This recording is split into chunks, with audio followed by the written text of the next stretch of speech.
What's up, guys? This is Ian here, coach of your Ladner Lanturn, bringing you guys the Elimination Bracket Finals match for the DnD Championship Season 6. This time we are taking on my good buddy Jed and his Adelaide Redraks. Throwback, because he doesn't use that name anymore. But he still is for this league because he changed like mid-season. So, yeah, you can see my team and his team on the screen there. Shoutouts to Jed as well for the layout because he did a fantastic job with the layout, and I love getting screen time with the layout and shouting him out because it's such a good layout. Let's talk about his team. He has Hydreigon, Mamoswine, Araquanid, Hitmonlee, Electrode, Celesteela, Whimsicott, Alolan Marowak, Espeon, Dodrio, and Golbat. I was not expecting the Dodrio or the Hitmonlee. Hitmonlee had an absolutely horrific matchup against my team, so I'm glad he didn't bring that because that just would have been a huge mistake. Dodrio I wasn't expecting because I have better ways to deal with Dodrio now, and my team, I have a lot more ways to outspeed it as well. He did end up bringing Dodrio, which is kind of surprising. I thought that Electrode or Espeon or Hydreigon would be in that slot. This is the third time we're playing Jed this season. We played him in the first round of the playoffs about 3 weeks ago, where he ended up bringing Espeon over Araquanid and Electrode over Dodrio. So he made a tiny bit of a change to his team. We'll see what he wants to do there. I went into this game with a few things in mind. So he loves, he's tried doing this twice to me this season, is trapping like my Ferrothorn in with his Celesteela for the block set. So I'm kind of expecting that. His Whimsicott has always been very nifty, so I don't really know what to expect from that. Alolan Marowak, I imagine a Thick Club set just kind of runs through my team. Mamoswine, he's brought like a Rocky Helmet set twice against me, so I'm not sure what to expect. I guess we'll go into that sort of thinking about that. And Araquanid, he might run like a Sticky Web set on Araquanid. I'm not sure if he'd want to do that because I tend to bring Zapdos to a lot of games. And I tend to bring Defog on Zapdos a lot, so we'll see if he runs that. Rocks kind of decimate my team, so I need to make sure those aren't up on my side of the field at all. If you haven't seen my team builder, you should check that out. It's the video that probably went up right before this one, and then the one following this one will likely be the season recap for. It'll probably be the season recap for DnD because sorry, I'm just turning down my volume. It'll probably be the season recap because this is the last game of the season. This is the last game of the season regardless. This is our 16th match. The winner of this gets automatically promoted to the Premiership, and the loser is probably top of the list to make it in if someone from the Premiership drops out. So that's if Mapson doesn't come back because he's the former champion. So if you haven't seen my team build, check out the team builder, but I'm bringing a specially defensive Zapdos, which is almost the exact same, if not the exact same Zapdos that I've brought against him all 3 times now. It just does so much work against his team. Looking at his team that he brought, it's not fantastic because from the outset of this game, I'm like, well, you know, it threatens Celesteela. He's got 2 electric immunities. He's brought Lightning Rod, Alolan Marowak against me both times as well. And he's got the Mamoswine, again, he's brought both times against me.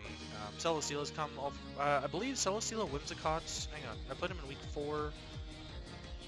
Mamoswine, Celesteela, oh no, he didn't bring those to the first game. So Mamoswine and Celesteela are the only ones that came to all of the games. And out of his entire team, Hydreigon is the only mon that didn't come to any game. Which is interesting because I thought that Hydreigon was a massive threat to my team. But yeah, Zapdos doesn't check very much except offensively it checks the Celesteela. He probably knows I'm going to run Discharge because that's what I've been doing the entire season. He probably knows I'm running Static because that's what I've been doing the entire season.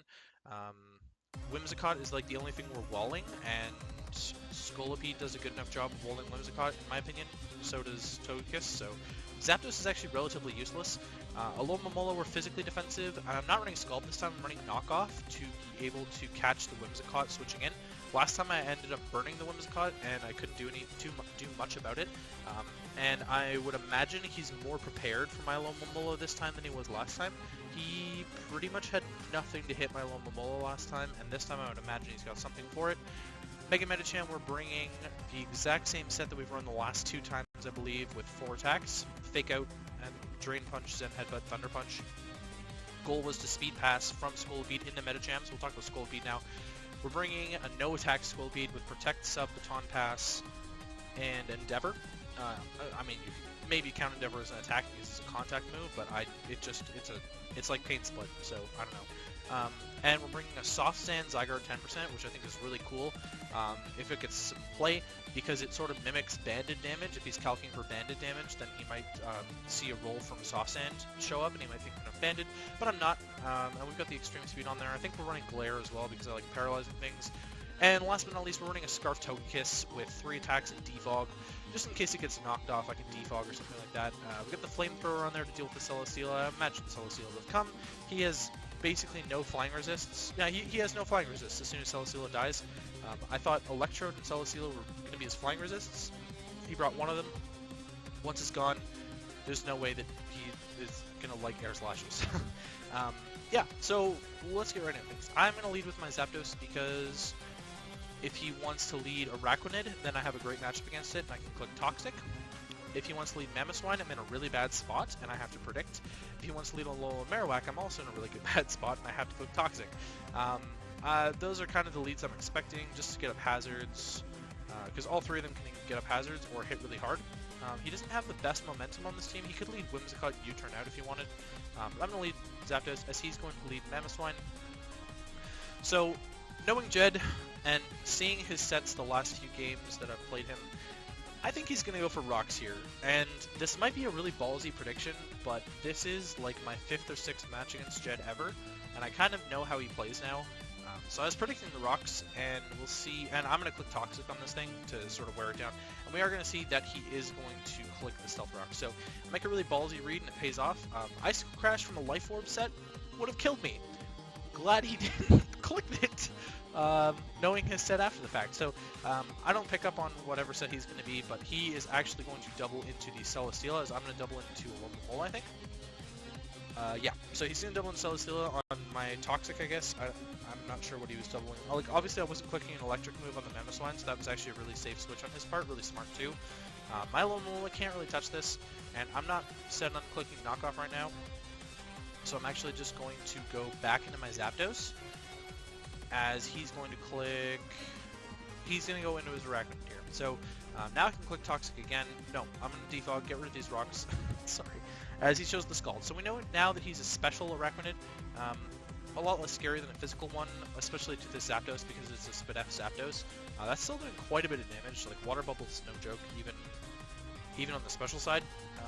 I was expecting to take a lot less, to be completely honest with you, so maybe he's infested. I didn't actually run a calc to see if he's infested or not. Now he can't dodge a Discharge, or he can't dodge a Toxic, now that I've defogged him. I think I just go for Toxic as he brings me a Marowak. No, I go for the Roost. Just trying to solve this out. In comes the Celesteela on my Toxic on the Alola Marowak, and now I'm going to click Discharge, and I get the Para. And, well, I should just finish the turn. So this is a Rock Slide. So I calced a lot for this turn in particular. So that 30% does not show up if he is specially defensive. If he's fully specially defensive, it's not a roll. It's too low of a roll if he's specially defensive. So I ran some calcs on the Rock Slide damage as well. He has to be adamant to get that Rock Slide damage with very little investment or no investment. He doesn't have to be adamant, but he has to be a plus attack nature to get that roll. And that roll and Discharge is a max HP, max Spit F, non-Spit F boosting nature with Assault Vest. So we know his Celesteela set now. He's a physically offensive Assault Vest variant, which is really good information. The paralysis sucks, but I've apologized so many times. I'm so sorry, Jed, that I got the paralysis there. so sorry. I'm going to click Roost because I'm ballsy, and I'm just going to click Roost on this thing. As he goes back into a Marowak, I think this turn I go for the Toxic, as he brings back in the Mamoswine, so yeah, he's already Toxic. Now I'm going to go into my Scolipede, thinking that he's going to set up rocks again, as he actually goes to the Icicle Crash, and he crits me, bringing me down to Sash. That crit didn't matter. Knowing what his set is now, that crit did not matter. It would have taken me low enough that I couldn't have got a sub up anyways, which was kind of the plan for my Scolipede to do in front of this Mamoswine. Either way, I'm not going to get my speed boost this turn, but this time I'm going to click Protect. No, I'm going to click Endeavor this turn to kill the Mamoswine with the Toxic, because Scolipede was worthless to me at this point, so I was kind of just sacking it off to be able to Endeavor and then kill this thing with the Toxic anyways, but unfortunately he misses the Icicle Crash. That is... he's had some very key Icicle Crash misses this season, and I would say that this is probably the one that mattered the least in the overall grand scheme of things, but it still sucked so hard. This Mammoth Swine was basically his only way to kill my Zapdos. Like, looking at his team, outside of Alolan Marowak, this was his only way to kill my Zapdos, and it's dead now. It's dead after the Toxic, because I got my speed boost. So, Scoliped's in here. I'm going to click Protect on this Celesteela to scout what he wants to go for, as he's actually going to get fully parried. No, he's not. There's the Heavy Slam. So we see he's got Heavy Slam. I kind of expected the Heavy Slam. Heavy Slam's doing about 70 to 88% to my Metacham if I want to bring it in, so it's not killing me from an Adamant one. Because I know that he has to be especially defensive with the Assault Vest. I just go for the Endeavor, get this thing as low as I can for the Metacham, and then he gets fully parried, which is so annoying for him. This turn I'm going to click Baton Pass and Speed Pass into my Metacham. It's like the second time I've actually been able to Speed Pass into my Metacham. And here I actually make a misplay and I go for the Fake Out. Which I really didn't need to do. A, I didn't need to show that I had Fake Out.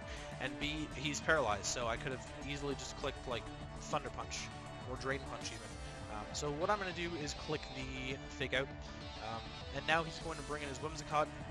And he's going to Encore me into Fake Out, which is a fantastic play. Moonblast. Oh, well, okay, so I'm plus 3 speed, right? So I outspeed his entire team, like, regardless. Even Dodrio, after an agility, does not outspeed me. So, a really solid play on his part. I probably could have waited this out and just kept going for Fake Out. But he actually goes to the knockoff here and gets rid of my Scarf on my Togekiss switch. Togekiss, I switched in to tank a Moonblast just because the Togekiss's natural SpDef is so high. It's like base 115 SpDef or something. Knockoff is really good tech on the Whimsicott. I didn't even know it got knockoff, to be honest with you. Getting rid of my item is like a solid play. But now he's got no Air Slash switch in, so he has to choose something to switch into or let Whimsicott take a hit. He's actually going to choose to switch into his Dodrio to take this Air Slash here, which is doing quite a bit. Then he shows the Endeavor tech the next turn, which is really cool that we both brought Endeavor. I believe he brought like a Sash Endeavor set against me the first time we played, so I'm not extremely surprised to see that, but it kind of caught me off guard in the middle of the game. I actually went for Dazzling Gleam this turn because it killed and it's 100% accurate. There's no way he's switching into Alolan Marowak or an Air Slash and weakening that thing when it's his only Zapdos answer left. So he makes a really good play in Endeavors, and I just take out his Dodrio here. Now he's going to go into his Alolan Marowak. I'm going to click Air Slash, and we get the flinch. Another Air Slash is going to kill this thing, so really unfortunate hacks from my side of the battle. I mean, Air Slash had a higher chance to flinch than not flinch that turn, but it's still really unfortunate. So I'm just going to claim my kill on the Marowak here with the Air Slash. In comes the Araquanid. I'm going to Air Slash this as well. We see that does no kinds of damage. Even especially defensive Araquanid doesn't take it that well. So I know this thing's Assault Vest as well. He's actually going to show the Ice Beam and and he's going to freeze me. This freeze doesn't matter in the grand scheme of things. It was maybe a little bit of the Hex God sort of going on his side, but I'm actually just going to switch into my Zapdos here. As he's going to Scald, and I thought it was hilarious. That would have killed my Togekiss anyways, but I thought it was hilarious that he went for the Scald. Scald was his best play, as long as I didn't switch into Mola, to be fair. But I thought it was hilarious that he wanted to thaw me after he froze me, so... now I can just click Toxic. Toxic this thing, wear it down a little bit, and sort of get in a good spot. Scald is doing still quite a bit of damage because of Water Bubble. I'm just going to sort of roost all this until I can... obviously I have speed, right? So I'm just roost-stalling this until I get to a good amount of HP and he's in range of a Discharge killing him. So that's just... it's just a couple turns of roost into Discharge. I think right here is where I kill him. Yeah, so this turn I'm going to click Discharge and just take him out. And then Whimsicott's going to come in. I'm going to land a Toxic on that thing. I'm going to a tiny bit ahead of the game, but as he knocks off my leftovers, get the Toxic off of the Whimsicott, and now I'm going to roost stall the Whimsicott until Discharge can kill it. So that's the game. We will take out Jed 6-0 in the finals of the Elimination Bracket. I'm just so sorry, Jed. I am so sorry about what happened in this game. I've said it like a billion times, but I'm so sorry.